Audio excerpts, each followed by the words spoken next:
तो यही दोस्तों, आइए सर स्टार्ट करते हैं लेक्चर नंबर 48 का पार्ट 1। ठीक है, इसमें सर हम सिर्फ पार्ट 1 इसलिए बोल रहे हैं क्योंकि सर पहले हम इसमें देखेंगे क्वेश्चन नंबर 2 को।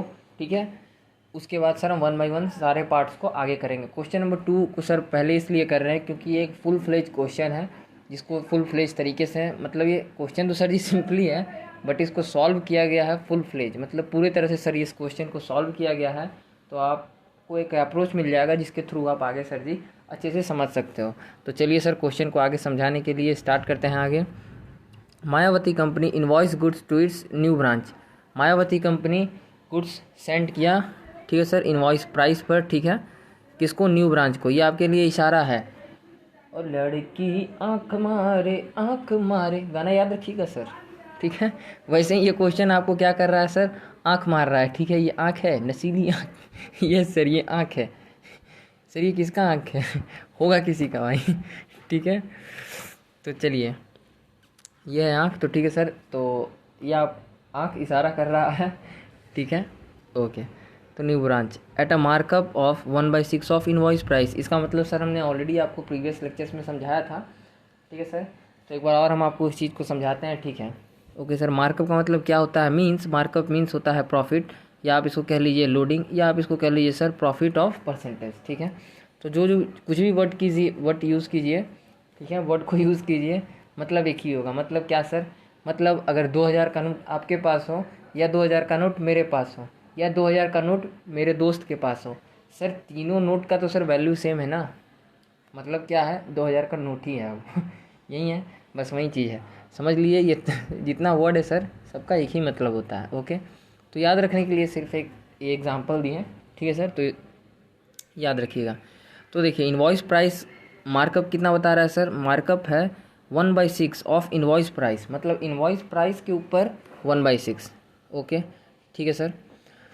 तो अगर इनवॉइस प्राइस के ऊपर 1/6, तो the following are the transaction that took place during the year at the first year of its operation. ये चीज़ आपको सर इशारा करता है कि ये क्वेश्चन का जो ओपनिंग स्टॉक होगा जीरो होगा। ठीक है सर, तो एक तो इशारा यहाँ याद रखिएगा कि ओपनिंग स्टॉक जीरो होगा, और एक इशारा सर जी यहाँ है कि ओपनिंग स्टॉक आपका होगा जीरो, क्योंकि यह है न्यू ब्रांच। ठीक है सर, ओके।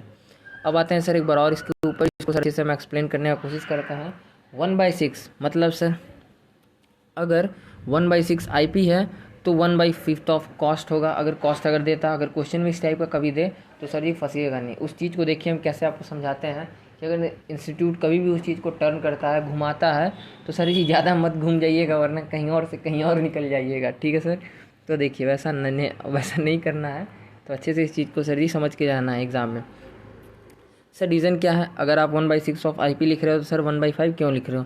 रीज़न ये है दोस्त कि क्योंकि IP बड़ा होता है और कॉस्ट छोटा होता है। अब तक आप देखे ही होंगे सर कि कॉस्ट प्लस प्रॉफिट, कॉस्ट एक तरफ और प्लस प्रॉफिट, ये दोनों जब ऐड होता है तब सर जी आता है IP। ठीक है, तो इस तरह से IP बड़ा होता है। यस सर, ओके, चलिए अच्छी बात है। इसी तरह अगर सर मान लीजिए अगर ऐसा होता कि सिंस 1/4 ऑफ कॉस्ट देता, तो 1/5 ऑफ IP पर हम करते हैं प्रॉफिट। ठीक है सर, ओके। तो ये चीज़ को सर जी ध्यान रखिएगा। ओके सर, IP में एक कम करोगे तो कॉस्ट ऑटोमेटिकली आ जाएगा। ठीक है सर, ओके। ये चीज़ तो सर आप अच्छे से समझ गए होंगे। अब एक बार सर हम आपको इस चीज़ को कॉपी से भी सर जी यहाँ पर देखिए, ये जो सर हमने प्रीवियस लेक्चर्स में जब आई थिंक लेक्चर नंबर 44 है। ठीक है सर, जब हम इस क्वेश्चन को फर्स्ट टाइम आपके साथ सर शेयर कर रहे थे, ठीक है, तो वहाँ पर सर ये एक छोटा सा मिस्टेक था, इसको सर जी थोड़ा सा सुधार लीजिएगा। ठीक है, मतलब इसको सर जी थोड़ा सा एडिट मार लीजिए। यहाँ पर सर जी उस टाइम में जल्दी में थोड़ा सा मिस्टेक हो गया था। तो देखिए बस इतना ही चेंजिंग, और कुछ भी चेंजिंग नहीं है सर। ठीक है, बस ये जो पेपर लगा हुआ है ना, बस इतना ही चीज़ों को हमने थोड़ा सा चेंज किया सर। ये जो बस 3 डिजिट है ना, इसको सर जी चेंज किया। देखिए, अगर IP बड़ा है, क्वेश्चन में आपको गिवन है sir markup of 1/6 of IP price, तो इसका मतलब सर प्रॉफिट अगर 1/6 है तो IP ज़रूर होगा 6/6। और कॉस्ट का मतलब क्या होता है सर? कॉस्ट का मतलब ही होता है कॉस्ट इज इक्वल्स टू, अगर आपको कॉस्ट चाहिए तो IP में से प्रॉफिट को हटाना। अब तक तो सर हम यही करते आ रहे हैं इस मेथड में कि सर IP का अमाउंट आ रहा है तो उसके ऊपर से प्रॉफिट को हटा दीजिए। ठीक है, ओके सर। तो देखिए इसको हमें कैसे हटाना है? कॉस्ट है अगर 5/6, ठीक है सर, और आईपी गिवन है तो दे नहीं आपको सर जी सिर्फ गिवन फिलहाल तो गिवन क्या है, नोट फंडा सुधारा गया लेक्चर नंबर 48 में ओनली इतना ही, सिर्फ इतना सुधारा गया, ओनली इतना चेंज है। ओके, तो फंडा सर जी ओवरऑल यही है कि अगर प्रॉफिट आपको क्वेश्चन में 1/6 है, देखिए जैसे कैसे सर, तो आपको लिख करके सर जी हम एक बार और इसको समझा देते हैं आपके सामने। अगर मान लीजिए प्रॉफिट गिवन है 1/6, ठीक है, तो 1/6 ऑफ इनवॉइस प्राइस बोल रहा है, इसका मतलब सिंपल सा बात है कि जो आईपी है वो होगा 6/6, ठीक है। तो यहाँ जो प्रॉफिट लिख रहा है इसका मतलब क्या है सर कि 1/6 ऑफ आईपी, मतलब आईपी का जो 6/6 अमाउंट है उसमें का एक हिस्सा, दैट इज़ एक पार्ट क्या है उसमें से प्रॉफिट है, ठीक है सर। तो अगर ये एक पार्ट प्रॉफिट है, ठीक है, अगर ये एक पार्ट हाँ थोड़ा सा कलर सर सही कर देते हैं, तो अगर ये एक पार्ट प्रॉफिट है इसमें का, तो जाहिर सा बात है सर इसमें जो बचा हुआ रिमेनिंग 5/6 पार्ट है, ये जो रिमेनिंग 5 पार्ट है इसको हम क्या कहेंगे सर, कॉस्ट ही कहेंगे। ओके सर, तो यही तो फंडा है sir, cost plus profit is equals to IP कर लीजिए, या आप आईपी में से प्रॉफिट को माइनस कर देंगे तो भी सर आपको कॉस्ट मिल जाएगा, ठीक है।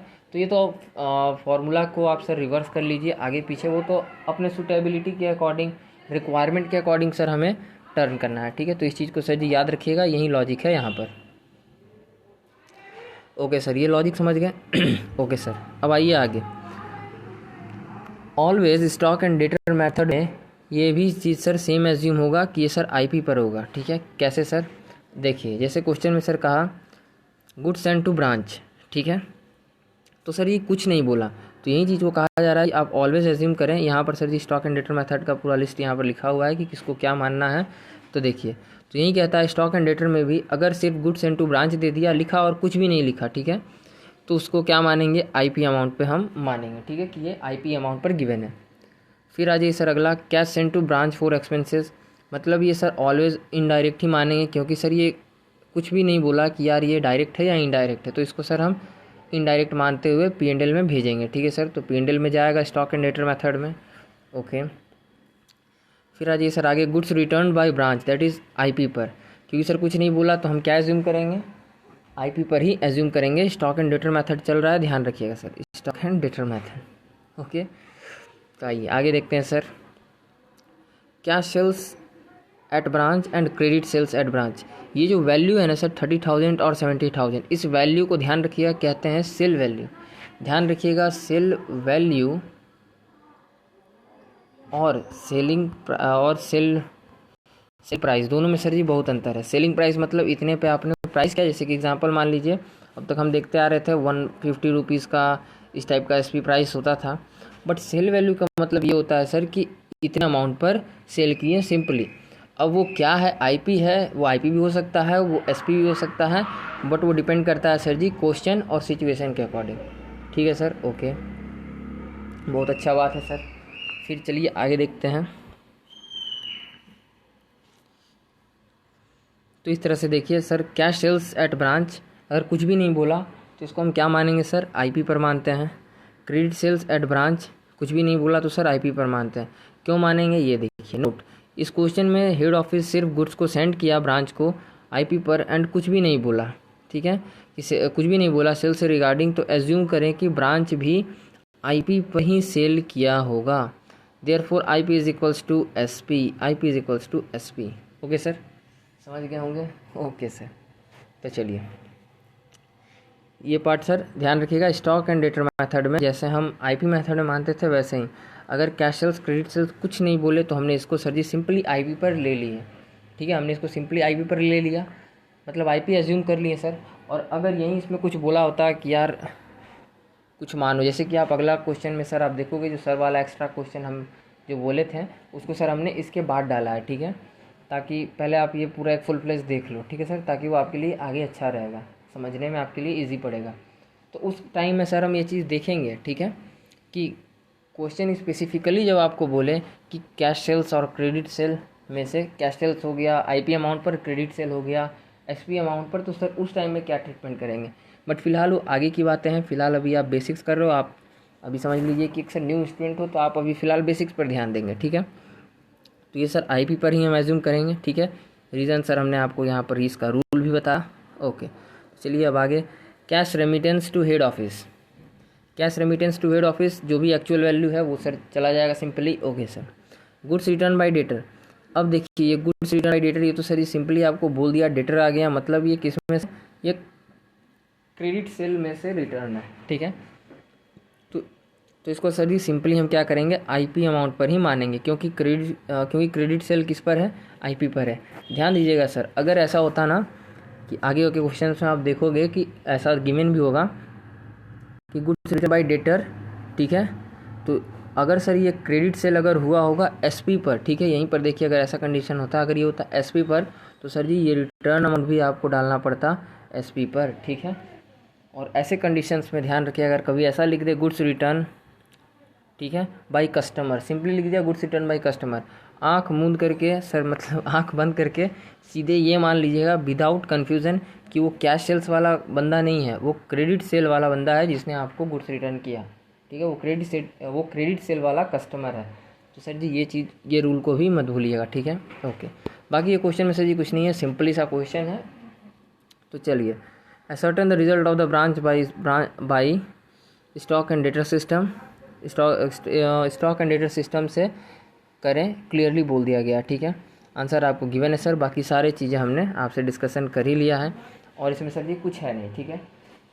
तो ध्यान रखिएगा सर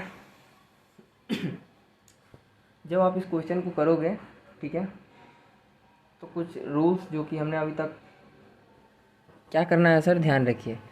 अब तक आपको सर इतना तो समझ में आ गया होगा कि इस चीज़ को हम कैसे पकड़ सकते हैं। जैसे ही आप ये वाला पॉइंट पकड़ें तो सर इससे रिगार्डिंग जितना भी ट्रांजैक्शन हो, 1 2 3 चाहे जितना भी पड़ रहा है, आप सर सारा चीज़ को पहले क्लियर कर लीजिए, फिर ही आप सेकंड नंबर पे आइए, फिर सेकंड से रिगार्डिंग आप 1 2 3 जो भी पड़ रहा है कर लीजिए। इसी तरह सर आगे हम लोग को आगे बढ़ना है, थर्ड फोर्थ फिफ्थ सिक्स्थ, ऐसे सर जी सीक्वेंस में आगे बढ़ें, ठीक है, 1 बाई 1, वरना सर एक भी एंट्री छूट गया तो सर आप लास्ट में मुश्किल में पड़ जाओगे, ठीक है, ड्यूरिंग योर एग्जामिनेशन। तो इस चीज़ का ध्यान रखें। और सर जी हमको थोड़ा सा इसमें टेक्निकली एरर को चेक करना है, इसलिए हम इसका आंसर को स्टार्ट करेंगे अगले वीडियो में, इसलिए हम इस वीडियो को यहीं पर सर जी रोकते हैं, ठीक है, और देखते हैं कि क्या हाल है, टेक्निकल कुछ प्रॉब्लम तो नहीं हो रहा, ठीक है सर। तो मिलते हैं अगले वीडियो में, ठीक है, तब तक के लिए सर जी जय हिंद जय भारत।